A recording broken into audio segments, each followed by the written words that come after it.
Local news for Wednesday the 19th of September. Property prices have slowed across the country after the national average asking price dipped slightly for a third consecutive month. According to the latest Tradeweb Property Price Index, the districts outside Wellington City saw double-digit growth as Wellingtonians continue to look outside the main centre. The average asking price in Masterton jumped 26% to $414,450, with Upper Hutt and Masterton having also the biggest decline in stock, 35% and a 17% drop in the numbers of listings respectively. New Zealand Pacific Studio have come to the end of a chapter with the recent sale of Normandale, the historic property they've been renting at Mount Bruce. In that time, they've welcomed more than 400 creative residents in the 17 years they've been there.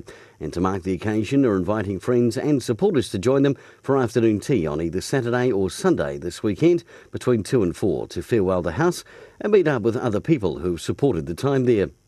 And Pioneer are appealing the decision regarding the judiciary decision made on the 11th of September, overturning the result of the promotion-relegation game played on the 4th of August in relation to an alleged 4 ineligible players.